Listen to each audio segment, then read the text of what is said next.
സൂര്യയിൽ മഹാസമ്മാന മാസം. ദിവസവും 50 പേർക്കായി 2.5 ലക്ഷം രൂപയുടെ പൊന്നുമായി ഈ വാരം സ്വർണവാരം. തിങ്കൾ മുതൽ ശനി വരെ രാത്രി 7 തൊട്ട് 8:30 വരെ സൂര്യ പരമ്പരകൾ കാണൂ. ചോദ്യങ്ങൾക്ക് ശരിയുത്തരം നൽകൂ. 50 ലക്ഷം രൂപയുടെ സമ്മാനങ്ങൾ കരസ്ഥമാക്കൂ. മത്സരത്തിൽ പങ്കെടുക്കാൻ കഴിയാതെ പോയവർക്ക് ഇന്നു മുതൽ പങ്കെടുക്കാം. പുത്തൻ പ്രസരിപ്പോടെ സൂര്യ TV. എന്താ എല്ലാരും കൂടി ഇവിടെ? അത് അമ്മയുടെ കൈ കിടന്ന മോതിരം കാണാനില്ല അച്ഛാ. അത് നോക്കുമായിരുന്നു ഇവിടെ. അതങ്ങനെ കൈ കിടന്ന മോതിരം കാണാതെ പോന്നേ? അത് രാവിലെ കുളിക്കാൻ നേരത്തെ ഞാൻ ഇവിടെ എവിടെയോ ഊരി വെച്ചതാ. ഇപ്പൊ നോക്കിട്ട് കാണുന്നില്ല. ഇവിടെ ഉണ്ടെങ്കിൽ അത് ഇവിടെ തന്നെ കാണും. നിങ്ങളത് പിന്നെങ്ങാണ് നോക്കിയെടുക്ക്. ഓഫീസിൽ പോകാൻ സമയമായി.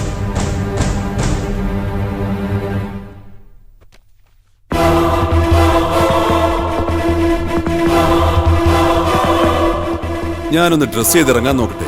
നേരം പോവാ.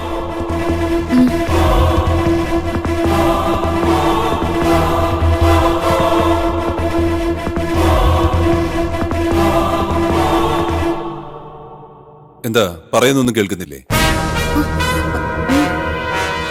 എനിക്ക് ഓഫീസിൽ പോകാൻ ലേറ്റ് ആവുന്നു. ഞാനൊന്ന് ഡ്രസ് ചെയ്യട്ടെ.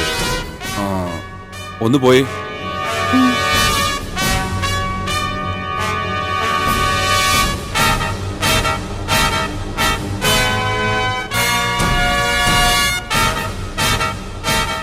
എടാ മോനെ,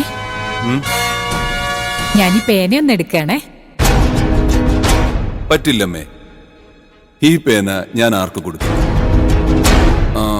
അല്ല, അമ്മയ്ക്ക് എന്തിനാ ഇപ്പൊ പേന? ശ്രീരാമജയം എഴുതാനായിരുന്നു 1001 വട്ടം. എന്റെ അമ്മേ, ഈ മേശപ്പുറത്ത് എത്ര പേന ഇരിപ്പുണ്ട്. അതില് ഏത് വേണമെങ്കിലും അമ്മയ്ക്ക് എടുക്കാമല്ലോ. ഇത് രാധിക എനിക്ക് തന്നതാ. ഇതെനിക്ക് നല്ല രാശിയുള്ള പേനയാണ്. ഇത് വേറെ ആരും ഉപയോഗിക്കുന്ന എനിക്ക് ഇഷ്ടമല്ല. എനിക്ക് മഷിപ്പേന കൊണ്ട് എഴുതാനാ ഇഷ്ടം. വേറെ പേനയൊന്നും എന്റെ കൈക്ക് വഴങ്ങില്ല. അതുകൊണ്ടാ ഞാൻ ചോദിച്ചത്. ശ്രീരാമജയോന്ന് എഴുതാനല്ലേ ദേവേട്ട, വേറൊന്നും എഴുതാനല്ലല്ലോ.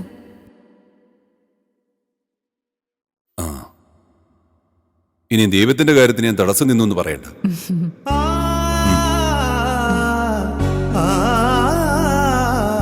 ഇന്ന് തന്നെ ഞാൻ അമ്മയ്ക്ക് 5-6 മഷിപ്പേന വാങ്ങിത്തരാം. തീർന്നല്ലോ വിഷയം.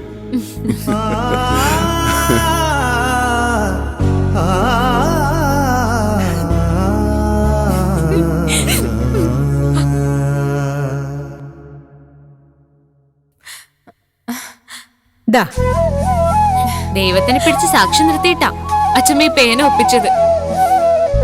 അതൊന്നും സാരമില്ല. മാർഗം ഏതായാലും ലക്ഷ്യം നന്നായ മതിന്നാ ഭഗവാൻ കൃഷ്ണൻ പറഞ്ഞിട്ടുള്ളത്. മോളിത് വാങ്ങിക്കേ.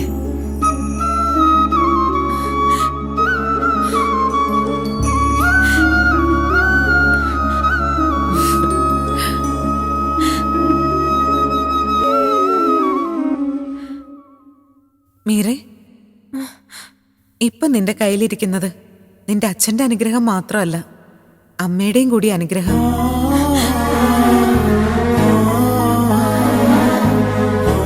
രാധികേച്ചി ദേവേട്ടന് കൊടുത്ത പേനയായത്. വെറുതെ അല്ല അച്ഛനിത് പൊന്നുപോലെ കൊണ്ട് നടക്കുന്നത്. എന്നാ ഞാൻ ഇറങ്ങട്ടെ, ഉച്ചയ്ക്കാണ്. ഓൾ ദി ബെസ്റ്റ് മീരേച്ചി. ഇത്തവണത്തെ ഗോൾഡ് മെഡൽ മീരേച്ചിക്കാം, ഉറപ്പ്.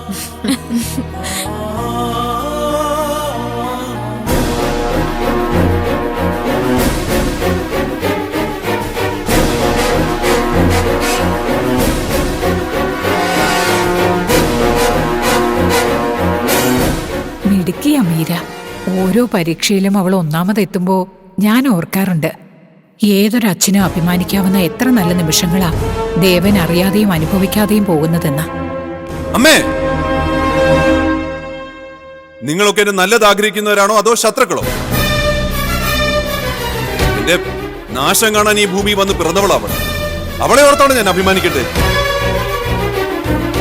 ഞാനുമായി യാതൊരു ബന്ധവുമില്ലാത്ത ഒരാളുടെ നേട്ടങ്ങളിൽ ഞാൻ എന്തിനു അഭിമാനിക്കണം? അവള് സന്തോഷിച്ചാലും വേദനിച്ചാലും അത് എന്നെ ബാധിക്കുന്ന വിഷയമേ അല്ല. She is nothing and no one to me. വഴിയെ പോകുന്ന ബാധ്യതയൊന്നും എന്റെ പേരിൽ കൂട്ടിച്ചേർത്ത് കെട്ടാൻ ആരും ശ്രമിക്കണം. എനിക്ക് സ്നേഹിക്കാനും ഓർത്ത് അഭിമാനിക്കാനും എന്റെ മോളുണ്ട്. അതിനേക്കാൾ വലിയ അഭിമാനമൊന്നും എനിക്ക് ആരോടും തോന്നില്ല. രാവിലെ തന്നെ എന്നെ മൂഡ് ഓഫ് ആക്കിയിട്ട് നിങ്ങൾക്ക് എന്ത് കിട്ടാനാ?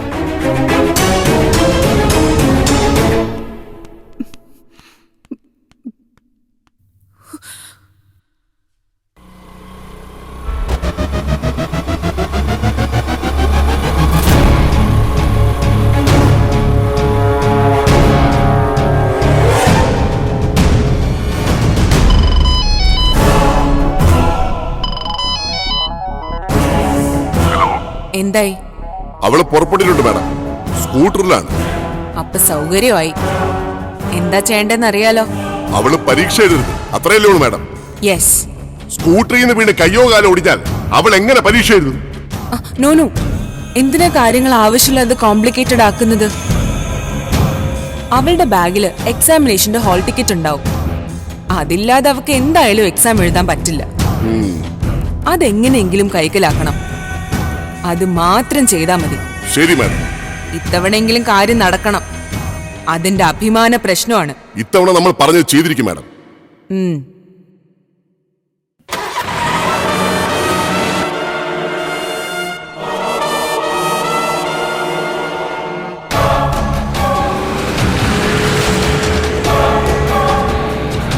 നിർത്തണേ, വണ്ടി നിർത്താൻ. സൈഡിലോട്ട് ഒതുക്കണേ, വണ്ടി നിർത്താൻ. സൈഡിലോട്ട് ഒതുക്കാൻ. വണ്ടി നിർത്തണേ, വണ്ടി നിർത്താൻ. അറിഞ്ഞില്ല, വണ്ടി നിർത്തണേ.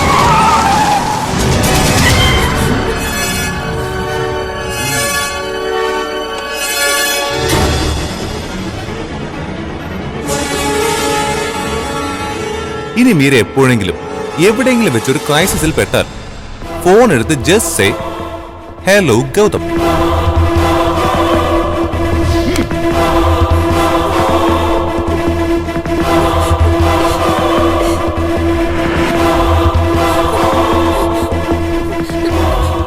ഹലോ ഗൗതം. ആരാ? എന്താ? എന്തിനാ നിങ്ങൾ എന്നെ ഇങ്ങനെ ദ്രോഹിക്കുന്നത്? ഞങ്ങൾ ഒന്നും ചെയ്യില്ല. ആ ബാഗിങ് ഇല്ല.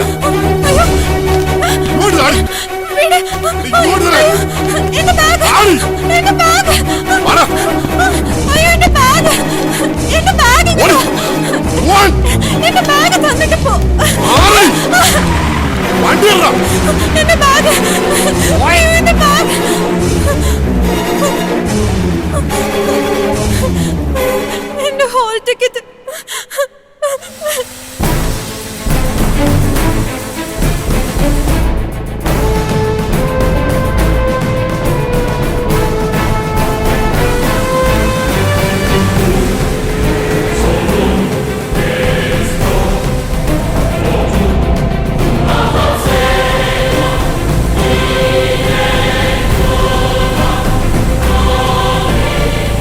ഇതെന്താ ഇത്? ഇതൊരു ഡ്രോൺ ആണല്ലോ. ഇതെവിടെ നിന്ന് വന്നു?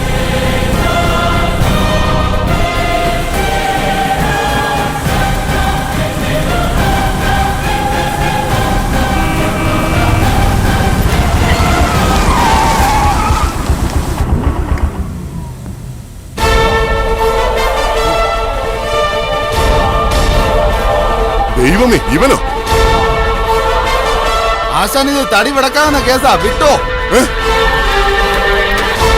വണ്ടി എടുക്കണം.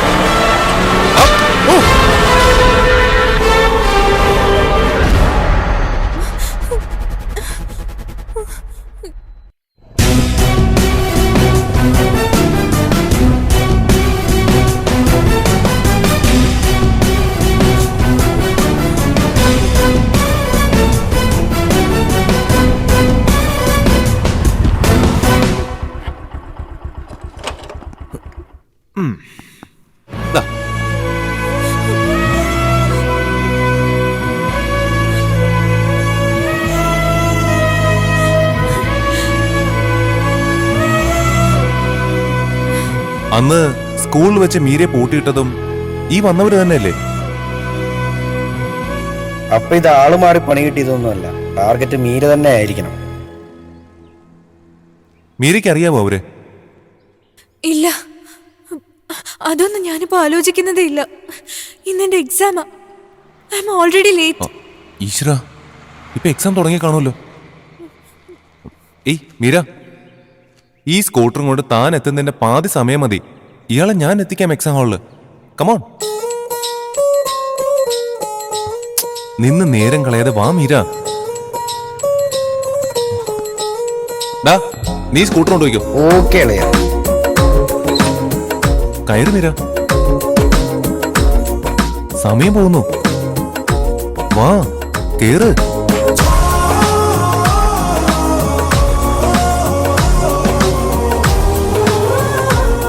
കേറ് മീര, കേറ്.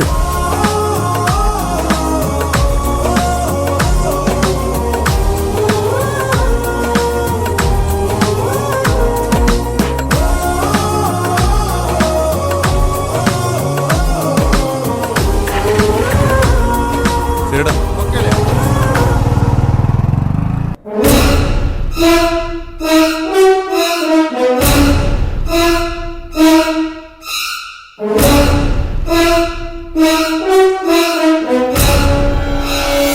നീ എന്നെ വല്ലാതെ അണ്ടർ എസ്റ്റിമേറ്റ് ചെയ്തു മീര. നിനക്കെന്നെ ശരിക്കും അറിയില്ലെന്ന് ഞാൻ അന്നേ പറഞ്ഞതല്ലേ.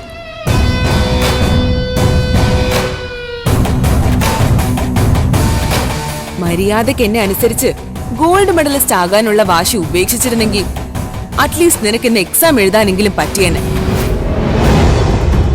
എന്നോട് മത്സരിക്കാൻ ഇറങ്ങിയിട്ട് ഇപ്പൊ എന്തായി മീര? ഞാൻ ഇവിടെ സമാധാനമായി പരീക്ഷ എഴുതുമ്പോ നീ വീട്ടിലിരുന്ന് കരയുന്നു.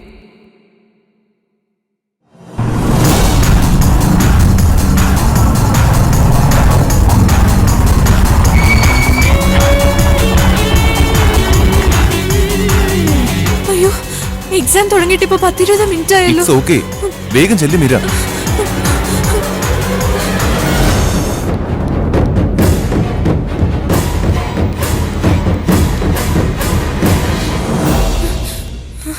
മാം, മേ ഐ കം ഇൻ?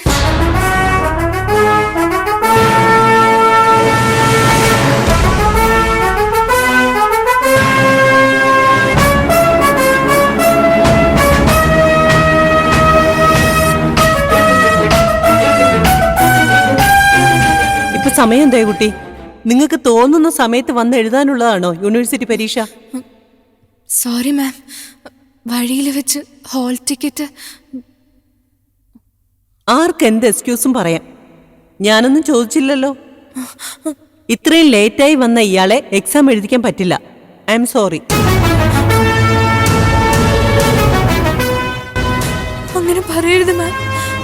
ഞാൻ മാഡത്തിന്റെ കാല് പിടിക്കാം. ഞാൻ ഒത്തിരി കഷ്ടപ്പെട്ട് പ്രിപ്പയർ ചെയ്തതാ. എനിക്ക് പരീക്ഷ എഴുതിയേ പറ്റും. Please ma'am, please. നിങ്ങൾ ഇനി എന്തൊക്കെ പറഞ്ഞാലും എക്സാം എഴുതാൻ പറ്റില്ല. എന്റെ വ്യക്തിപരമായ തീരുമാനമൊന്നും അല്ലാതെ there are rules and regulations. അതിനെതിരായി എനിക്കൊന്നും ചെയ്യാൻ പറ്റില്ല. മാം, പ്ലീസ്. എക്സ്ക്യൂസ് മീ മാഡം, ഈ റൂൾസ് ആൻഡ് റെഗുലേഷൻസ് എന്ന് പറയുന്നത് ആത്യന്തികമായി മനുഷ്യരുടെ നന്മയ്ക്കല്ലേ മാഡം? മാഡത്തിന്റെ ഈ കടുംപിടുത്തം ഒരു സ്റ്റുഡന്റിന്റെ ഫ്യൂച്ചറാ സ്പോയിൽ ചെയ്യാൻ പോകുന്നത്. ഞാനെന്ത് സ്പോയിൽ ചെയ്തുന്നാ? Punctuality is important. പരീക്ഷ എഴുതണമെങ്കിൽ സമയത്തിന് വരണം. അതിന് കഴിഞ്ഞില്ലെങ്കിൽ ഞാനെന്ത് ചെയ്യാനാ? മീര മഹാദേവന്റെ ഇന്ന് വരെയുള്ള അക്കാഡമിക് ട്രാക്ക് റെക്കോർഡ് അറിയാമായിരുന്നെങ്കിൽ മാഡം ഒരിക്കലും ഇങ്ങനെ പെരുമാറില്ലായിരുന്നു. പഠിക്കുന്ന കോളേജിന്റെ അഭിമാനമാണ് മീര. ഇന്ന് വരെ എഴുതിയിട്ടുള്ള എല്ലാ എക്സാംസിലും എല്ലാ വർഷവും നമ്പർ 1 പൊസിഷൻ മെയിൻറ്റെയിൻ ചെയ്യുന്ന സ്റ്റുഡന്റ്. ടീച്ചേഴ്സിനെല്ലാം ഉയർന്ന പ്രതീക്ഷകളും നല്ല അഭിപ്രായങ്ങളും അല്ലാതെ വേറെ ഒന്നുമില്ല ഇവളെ കുറിച്ച്. ഇന്ന് വരെ എക്സാമിനെന്നല്ല, ഒരു ക്ലാസ്സിന് പോലും മീര വൈകി എത്തിയ ചരിത്രമില്ല. ഇന്ന് മീര എക്സാമിനെത്താൻ ലേറ്റ് ആയെങ്കിൽ അതിന് തക്കതായ കാരണമുണ്ട് മാഡം. ഏതെങ്കിലും കാരണത്തിന്റെ പേരിൽ ഇവൾക്ക് എക്സാം മിസ്സായാൽ അത് എന്താണെന്ന് ചോദിക്കുക പോലും ചെയ്യാതെ മനസ്സിലാക്കാൻ ശ്രമിക്കാതെ ഇത്രത്തോളം ബെറ്റർ ആയ ഒരു സ്റ്റുഡന്റിന്റെ ഭാവി തകർത്തതിന് നാളെ എല്ലാവരും വിരൽ ചൂണ്ടുന്നത് നിങ്ങളുടെ നേർക്കായിരിക്കും മാഡം. സോഷ്യൽ മീഡിയയുടെ കാലമാണെന്ന് മാഡം മറക്കരുത്. നാളെ മാഡത്തിന് നേരെ ഉയരുന്ന ചോദ്യങ്ങൾക്ക് മുന്നിൽ പിടിച്ചു നിൽക്കാൻ ഈ റൂൾസ് ആൻഡ് റെഗുലേഷൻസ് എന്ന 2 വാക്ക് പോരാതെ വരും മാഡം. ഓ മൈ ഗോഡ്, നിങ്ങളിപ്പോ മറ്റു സ്റ്റുഡൻസിനെയും കൂടി ഡിസ്ട്രാക്ട് ചെയ്യുവാണല്ലോ. ഓക്കെ ഓക്കെ, ഇനി ഞാനായിട്ട് തടസ്സം നിൽക്കുന്നില്ല. എഴുതിക്കോളൂ.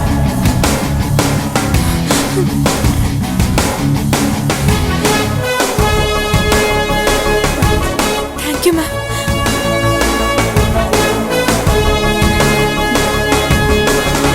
Thanks ma'am. ശരി, താൻ പുറത്തു വയ്ക്കോ.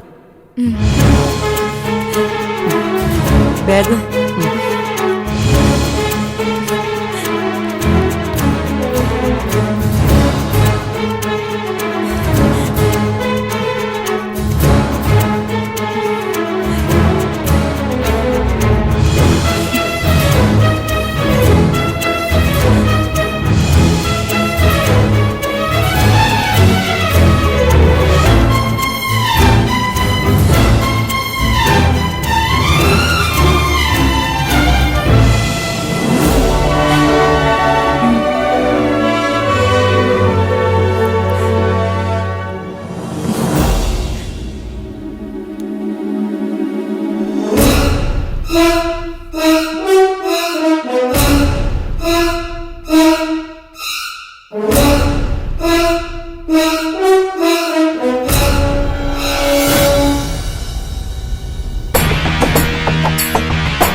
മീര,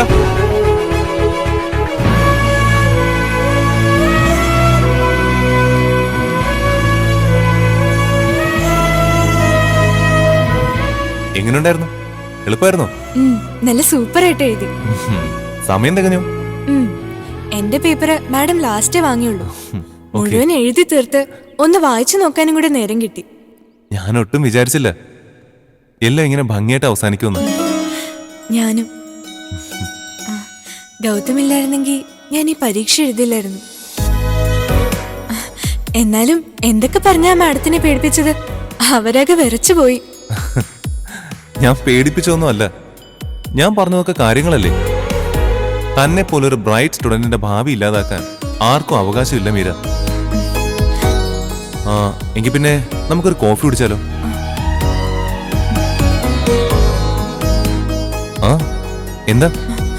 ഇങ്ങോട്ട് വന്നപ്പോ തന്നെ ഞാൻ എത്ര പേടിച്ച ഇതിന്റെ പുറകിലിരുന്നെന്നറിയോ? ഒരു നിമിഷമെങ്കിൽ ഒരു നിമിഷം മുൻപ് ഇയാളെ എക്സാമിന് എത്തിക്കാനല്ലേ ഞാൻ അങ്ങനെ പാഞ്ഞു വന്നത്. എന്നിട്ട് ഇപ്പൊ അതും കുറ്റായോ? അതല്ല, ഒന്ന് പിടിച്ചിരിക്കാൻ ഒരു ഹാൻഡിൽ പോലും ഇല്ലല്ലോ ഈ ബൈക്കിനെന്ന് പറഞ്ഞതാ. ഇത്രയും നാളും ഇതിന്റെ പിന്നിൽ കയറാൻ അങ്ങനെ ആരും ഉണ്ടായിരുന്നില്ലല്ലോ. ഇനി ഒരു ഹാൻഡിൽ വെക്കാം പോരെ?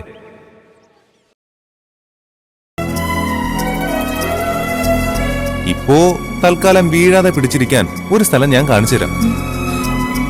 കേറിക്കോ.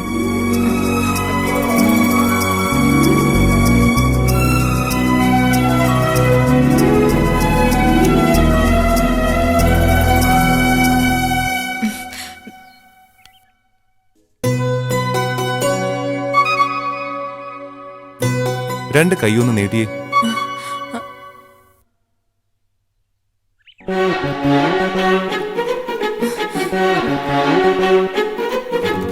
വീഴാതെ പിടിക്കാൻ ഇതിനേക്കാളും സ്ട്രോങ് ആയ ഒരിടം മീരയ്ക്ക് കിട്ടില്ല. ഇനിയിപ്പോ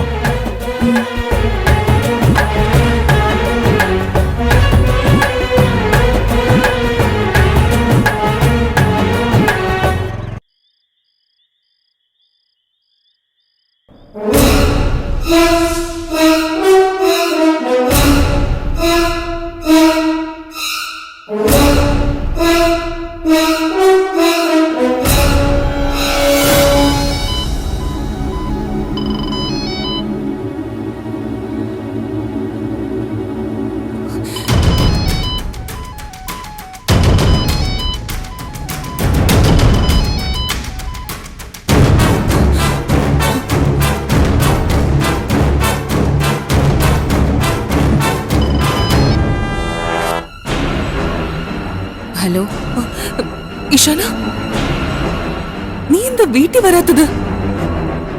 ഞാൻ ഇത്ര തവണ വിളിച്ചു, എന്താ ഫോൺ എടുക്കാത്ത? Ishana, come on, say something baby. നിന്നോടാ മോളെ ഞാൻ ചോദിക്കുന്നേ. ഞാൻ തോറ്റുപോയി അമ്മ, ഞാൻ ദയനീയമായി തോറ്റുപോയി. അതിന് എക്സാം ഇന്നങ്ങോട്ട് കഴിഞ്ഞതല്ലേ ഉള്ളൂ. എക്സാമിലല്ല, ജീവിതത്തിലാ ഞാൻ തോറ്റത്. അതും എന്റെ ആ ജന്മശത്രുവിന്റെ മുന്നില്. മീരെ തടയാൻ എനിക്ക് കഴിഞ്ഞില്ല അമ്മ. അവള് വന്നിരുന്നു, നല്ല വൃത്തിയായി എക്സാം എഴുതുകയും ചെയ്തു. ഇത്തവണയും ടോപ്പർ ആവാൻ പോകുന്നത് അവള് തന്നെയാ. She is going to be the gold medalist. അവളെ ഞാനിനി എങ്ങനെ ഫേസ് ചെയ്യും? എന്റെ ഫ്രണ്ട്സിന്റെ മുന്നിൽ ഞാനിനി എങ്ങനെ തല ഉയർത്തി നടക്കും? അമ്മയെ പോലും ഫേസ് ചെയ്യാൻ പറ്റാത്തോണ്ടാ ഞാൻ വീട്ടിലേക്ക് വരാത്തത്. അവള് ഗോൾഡ് മെഡൽ വാങ്ങുന്നത് എനിക്ക് സങ്കല്പിക്കാൻ പോലും പറ്റുന്നില്ല. അത് ഓർക്കുമ്പോ ചത്ത് കളഞ്ഞ മതിയെന്ന് തോന്നുവാ. മോളെ, ഡോണ്ട് ബി സ്റ്റുപ്പിഡ്. ഒരു മീരയ്ക്ക് വേണ്ടി വലിച്ചെറിഞ്ഞ് കളയാനുള്ളതല്ല നിന്റെ ജീവിതം.